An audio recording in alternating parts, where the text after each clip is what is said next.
Good morning students. In last video मैंने आपको lesson number 3 United Nation के बारे में पढ़ाया था।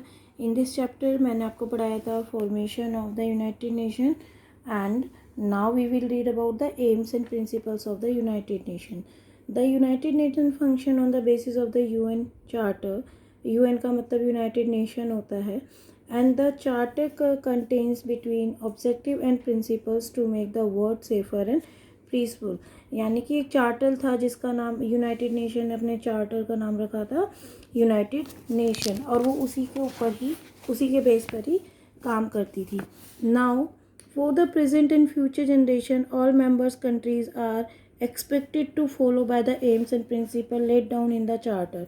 यानी कि चाहे उसमें दे रखा है, चाहे वो प्रेजेंट है, फ्यूचर है, यानी कि जो भी जनरेशन थी पीसफुल शांति के लिए इसके जो एम्स और प्रिंसिपल्स थे उनको फॉलो अप करती थी। द चार्टर वो साइन, और जो ये चार्टर था वो साइन किया गया था, 51 मेंबर्स ने साइन किया था। Currently it consist of 190 members and members of the states. India is one of them.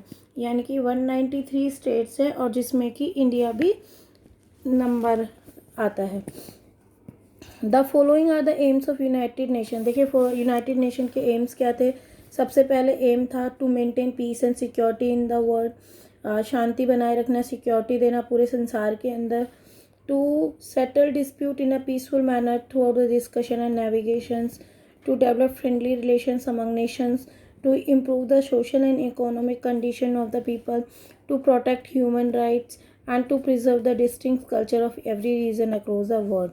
देखिए बेटा क्या होता है यूनाइटेड नेशन का, मैंने आपको लोगो दिखाया था। This is the logo of the United Nation. देखिए क्या होता है, अब जैसे मैंने आपको बहुत बार एग्जांपल दिया है, भारत चीन की लड़ाई हो रही है, तो भारत और चीन के बीच में लड़ाई हो रही है, बट भारत और चीन को समझाने वाले हमारे ये यूनाइटेड नेशंस ही हैं। They are doing all these principles, aims हैं जिनकी ये। The following are the principles of the United Nations. All members countries should have mutual respect, यानी कि सभी कंट्रीज़ को म्यूचुअल रिस्पेक्ट मिलना चाहिए। All members countries should settle their dispute in a peaceful manner. जैसे भारत और चीन की लड़ाई चल रही है तो पीसफुल मैनर में लड़ाई को सेटल करने के लिए जो सभी यूनाइटेड नेशंस के जो देश है वो हमारी हेल्प कर रहे हैं, चीन की भी, भारत की भी। All members countries should avoid threat use of force. यानी कि कोई हमें धमकाता है, थ्रेट करता है या यूज़ ऑफ फोर्स किसी भी कारण से, तो उसके लिए वर्कआउट किया जाता है। All members countries should support the activity of United nation by providing necessary assistant.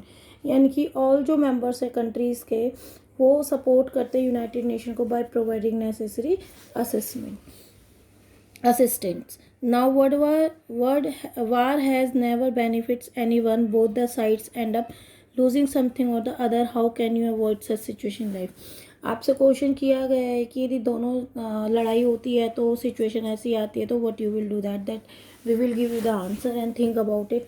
ये टी कम्स हैं। चार्टर क्या था? Written statement of goals and principle of an organization, united nation, an association of a country, aim of maintaining world peace. This is all about the chapter. Thank you for all.